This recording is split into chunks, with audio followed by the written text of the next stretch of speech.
Muito bem, na entrevista do dia nós estamos recebendo a psicóloga Thaís Ali, que ela tem uma especialidade que é na psicologia cognitiva comportamental.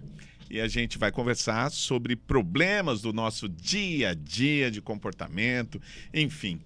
Prazer em receber você aqui, Thaís. O prazer é todo meu. Thaís, vamos falar um pouco da sua área de trabalho. Você é psicóloga cognitiva comportamental. O que significa isso? Isso, vamos lá.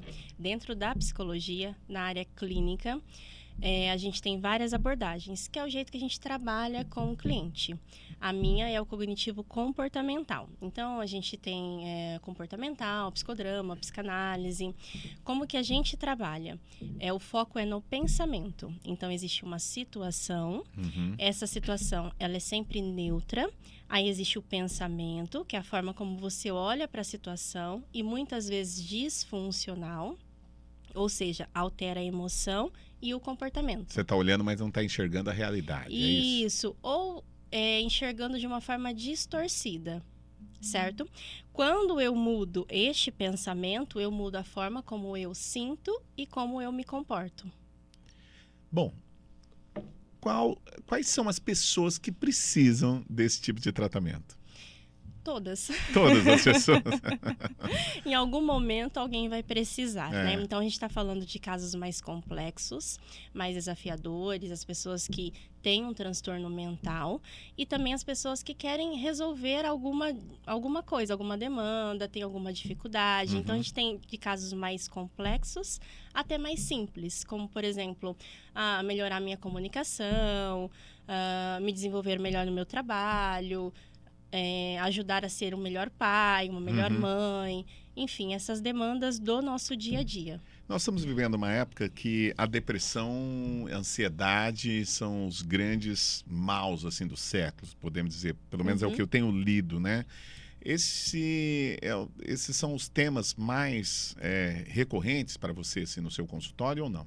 Sim, no meu consultório eu recebo muito transtorno de ansiedade, muito mesmo. E após a pandemia aí teve um número, né, crescente desses transtornos. Então assim, tanto depressão quanto ansiedade. Mas o meu público mesmo é de ansiedade, perfeccionismo. Ah, tem, né? Esse dia eu estava conversando com um amigo falando sobre ansiedade, essas coisas, ele disse, ansiedade não existe, o que existe é medo. Você concorda com isso ou não? Não. Não. Então me explica. Assim, vamos pensar que hoje a gente tem várias emoções, que é do ser humano. Então, a ansiedade também faz parte. Sabe aquele filme Divertidamente 2? Já assistiu ele? Assisti. Então, lá não tem Tem ansiedade? a raiva, tem a alegria, tem a ansiedade, tem o medo, né? Tem o medo. Exatamente. Então, o medo é Mas ali todos são engraçadinhos. A gente até diferencia o medo e a ansiedade. O medo é algo aqui e agora, um perigo real. Certo? Então, entrou alguma coisa aqui, a gente já tem uma reação fisiológica em relação a este algo que está acontecendo. A ansiedade é uma antecipação do futuro. Então, existe um viés cognitivo. Então, eu tenho também essas reações fisiológicas, porém, eu tenho a questão do meu pensamento. E normalmente e se ou será que? Então, será que eu vou conseguir dar uma boa entrevista? Será que eu vou conseguir fazer alguma coisa? Exatamente. E se eu errar? Entendeu? Então, tem um viés cognitivo. Então, existe essa diferenciação. Assim, existe a ansiedade e existe o medo. E aí, a gente está falando aqui de emoção. E depois vai existir o transtorno de ansiedade, que aí é uma outra coisa. Que é algo mais intenso, pior. A gente está falando ali de uma doença. Ah, sim. A nossa cabeça é meio como aquele filme mesmo, que se for é uma bagunça terrível, né? Não funciona assim exatamente, porque é um filme. Mas, em termos de emoção, sim. Então, né? A gente precisa de todas as emoções, todas elas são importantes e todas trazem uma mensagem. Eu vou fazer uma pergunta, talvez eu seja cancelado na internet, mas tem gente com a cabeça mais fraca que os outros, assim? Fraca? Digo assim, pessoa que não aguenta muita porrada, vamos dizer assim. Vamos usar o termo que existem pessoas que são mais vulneráveis do que outras. Que seja. São mais vulneráveis. Então, a resposta, às vezes, a uma situação é mais intensa, né? Tem uma desregulação maior. Aí a gente está falando Isso vem do de contexto. onde? Ó, a gente pode pensar nessa questão biológica, a gente pode pensar numa questão genética e também a influência do ambiente. E do jeito também que a pessoa conduz a vida, né? Como Sim. ela leva, que isso também influencia. A cobrança, muita cobrança pode gerar tudo isso Pode, também, né? uma autocobrança, o perfeccionismo, que daí a gente está falando do medo de errar. Eu sou de uma geração, Carlinho, que está acompanhando aqui a gente também, uma geração que foi muito cobrada. E cobrada por trabalho, por perfeccionismo. Eu entendo que nessa geração tenha um aspecto importante isso que a senhora está dizendo. Mas numa geração mais atual, vamos dizer, eu tenho notado que eles também eles não ligam muito para cobrança, né? Mas eles têm muita ansiedade. Tem. E aí tá ligado ao quê? Tem. Oh, não sei, se eu estiver falando uma besteira, não, sim, você pode sim. me corrigir, não tem porque eu falo besteira quase que sempre. Não, é importante, porque assim, essa pergunta quando eu atendo o pessoal mais velho, eles questionam da moçada mesmo, né? Fala assim, o que tá acontecendo? Não, eu vejo meu filho não tá preocupado com nada, ele tá lá com a vida dele, para ele um ar-condicionado, um computador, o emprego que ele tem ali tá bom, ele pode trabalhar no lugar que ele quiser, tá super tranquilo com a vida, mas tem um tipo de ansiedade com o futuro. Não significa que não exista uma autocobrança, às vezes só não demonstra. Mas hoje a gente tem muito estímulo, né? A gente tem muita coisa, muita demanda, muita coisa mesmo. Então, assim, as redes sociais são importantes, porém, se a gente não souber usar, a gente está estimulando ainda mais o nosso cérebro. Então, está deixando o cérebro mais excitado, querendo muita coisa. Então, vamos pensar, uma geração que não sabe lidar com o tédio. Ah, sim. Né? Isso é verdade. Não sabe lidar com o tédio, não sabe lidar com muitas questões sociais. É a síndrome do pensamento acelerado? É mais ou menos isso? Que a que internet fala, assim. Pode ser, mas eu vou pensar e vou por esse caminho de que existe muita informação, a pessoa não sabe lidar com essa muita informação, então o cérebro fica muito, muito, muito estimulado. E existe pouco contato social, né? Se a gente parar para pensar quase isso daqui, tete a tete, entende? Quase que nenhum. Então, a gente se desenvolve em contato com o outro. Isso é muito importante, sabe? E a gente também se desenvolve com o tédio ali. Doutora, eu vejo que esse contato existe. Porque com pessoas que estão em diversas partes do mundo, enfim. Só não há esse contato de pele mesmo, né? Esse é importante também. Esse é importante. Você está ali no social, no desenvolvimento. Pensa no desenvolvimento, né, pessoal. A gente serve para estar em contato mesmo com o outro, sabe? Nessa coisa do tete a tete, da gente conversar. Vamos pensar, da gente formular ali, igual você está falando, fazendo uma pergunta, fazendo uma resposta. Sim. E não uma coisa assim montada, sabe? Uma coisa tão... superficial. Superficial, isso. Eu ia falar mais fria, mas mais é isso mesmo, fria, né? mais superficial, sabe? É uma característica dessa juventude, né? Tudo, sabe de tudo, mas tudo, de certa forma, superficial. Exatamente. Vamos lá, se a gente pudesse elencar agora os 5 principais problemas que chegam no consultório relativos aos tratamentos que precisam ser feitos, né? Não sei se posso chamar assim. Quais são eles? Bom, as dificuldades. Pensando nos meus atendimentos, né? A demanda ali extensa, exaustiva do trabalho. É o primeiro ponto, né? Então, essa área é muito importante. Mães cansadas. Mães cansadas, isso aí tem demais, né?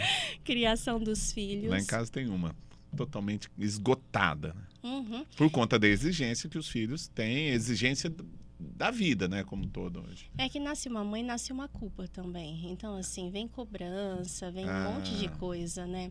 Então, a sua esposa está aprendendo a ser mãe dos seus filhos, né? Então, não tem um manual pronto, mas a sociedade exige isso, né?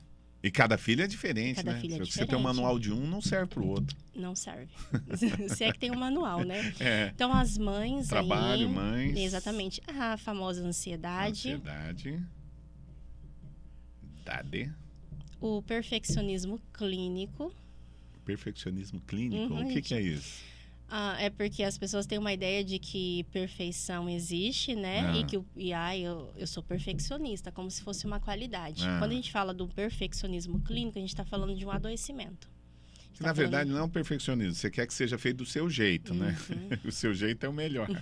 Então, se as pessoas... Eu já me vi várias vezes, assim, montando as coisas da rádio. Eu quero que seja do meu jeito, que eu acho que o meu jeito é o melhor. Então, nesse ponto, eu me coloco como perfeccionista.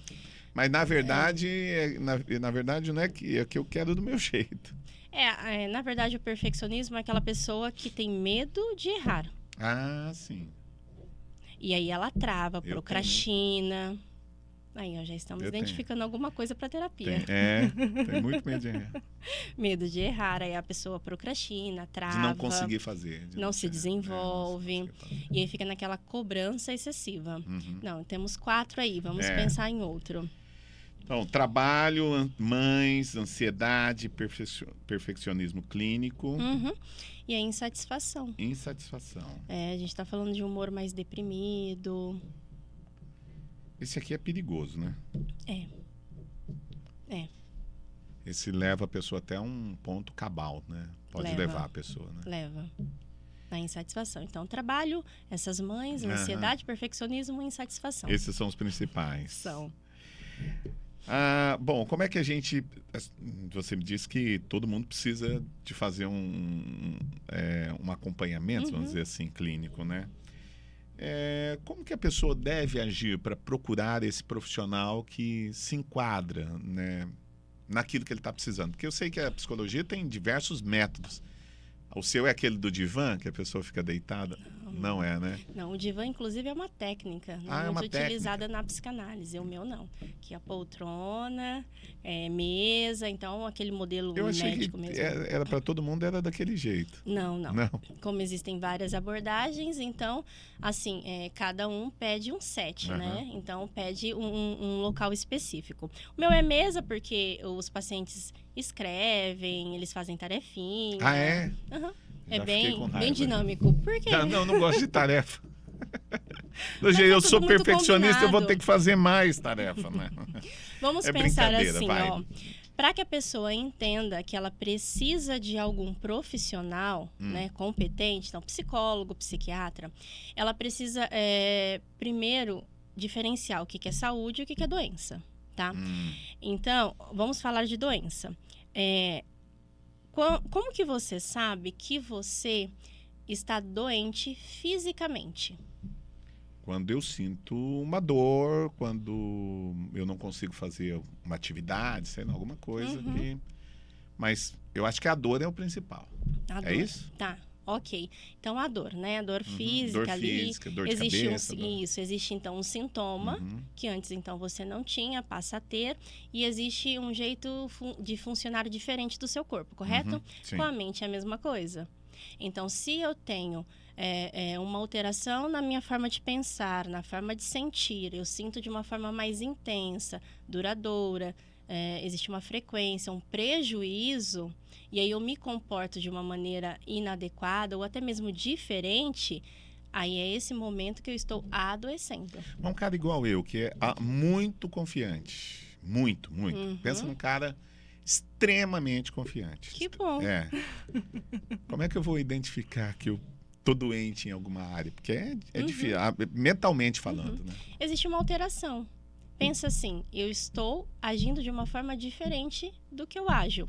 Sim. Então, e aí existe um prejuízo. Nervosismo num determinado momento, numa situação que não era para agir daquele jeito. Mas um determinado momento não é adoecimento. Não é. Mas se isso é frequente, aí é um sinal. No entendeu? trânsito, por exemplo, quando o cara dá aquela fechada, eu quero Todo matar mundo ele. Fala então, de vez em quando, dar uma fechada. Queria matar um cara Eu acho que é ontem. normal, né? Eu acho que sim. Sentir raiva, porque o cara deu uma fechada, pensei, vou matar ele. Mas aí você passou. teve algum comportamento alterado? Não, você foi atrás do cara, xingou o cara? Dessa vez, não. Dessa vez, não. Você faz isso com frequência? Não faço, não. É brincadeira, mas às vezes dá vontade de ir atrás. Não vou porque eu tenho 1,60 m de altura. Se eu tivesse 2 metros, eu iria, viu, Carlinhos? Mas tudo, eu acho que é normal, né? Se você ter esses estresses, enfim. Mas a partir de quando esse comportamento eu identifico pelo trânsito Começa a trazer prejuízo. Começa a trazer os prejuízos. Então, saí agora e comecei a xingar o cara. E aí, toda vez que eu saio... Isso. Começa, então, a ter uma frequência, uma intensidade, e aí eu começo a ter prejuízo. Começo a brigar no trânsito, começo a não querer sair mais, dirigir, porque eu não dou conta disso, entendeu? Sim. Então, esses são os sinais. E aí, a gente está falando ali de uma possível, né, patologia, doença, E ou tem até mesmo... cura? A gente não fala em cura, a gente fala em remissão ou parcial ou total dos sintomas. Então, existe um... Remissão é o quê? Remissão é você atenuar aquilo? Isso, porque assim, você vai ter a doença se você adquirir algum transtorno. Então, você vai ter, porém, você não vai ter os sintomas. É como, por exemplo, uma diabetes controlada, a uma síndrome do hipertensão. pânico, que eu tive há um tempo atrás, já tem vários anos. E aquele sentimento que eu tinha que desencadeava, ainda continuo tendo, às vezes. Certo. Só que ele não me traz mais o prejuízo, né? Por isso que a gente fala que não tem cura, né? Então, entendi. O seu transtorno de pânico, ali você não preenche todos os critérios hoje, diagnósticos ali, né? Para um diagnóstico. Porém, você tem um ou outro sintoma, entende? Por isso que a gente não fala em cura, exatamente. Entendi. Doutora, eu acho que a gente poderia falar aqui umas 5 horas direto. Eu tenho assuntos para perguntar aqui. Imagino que as pessoas que estejam em casa também queiram perguntar, porque todo mundo, de certa forma, tem alguma questão psíquica para resolver, né? Aquelas pessoas que estão nos acompanhando. Como é que as pessoas fazem para te encontrar, para ter mais informações? Tem um canal no YouTube, na internet, como é que é? Eu não tenho nada disso. Não eu tenho o meu Instagram. No Instagram. Né? @Thaís Ali. Thaís Ali. Isso. Thaís, com tudo 2 junto. L's, né? 2 L's. TH. THY. TH. Culpa da minha mãe. Então, assim, Thaís, eu tenho... THY. THAYS. A, 2 L's, I. Sim, facinho de encontrar. Sofisticada, né? Facinho de encontrar. E o seu consultório é aqui em Presidente Prudente mesmo? Isso, atendo ali na Gurgel. Hoje eu estou no Instituto Amari, que é recém-formado aqui, né? Estou com uma equipe ali de saúde com nutrólogo, fisioterapeuta, nutricionista. É um instituto. É um instituto. Na parte de baixo é odontológico. Que legal. Qual é o endereço mesmo? É Rua Doutor Gurgel, 1014. Não fica bem no centro da cidade, fica perto de onde, que a gente pode dizer assim? É perto da 12 de outubro? Isso, mais ou menos perto da 12 de outubro. Isso. Thaís Ali, psicóloga cognitiva, comportamental, falando com a gente aqui na Mix. Muito obrigado pela sua presença. E eu vou te chamar outras vezes para a gente conversar de outros assuntos. E olha, o pessoal que está na internet aí pode fazer algumas perguntas que na próxima conversa que a gente tiver com a Thaís, nós vamos trazer essas perguntas para ver se ela responde aqui para a gente. Obrigado, Thaís. Eu que agradeço.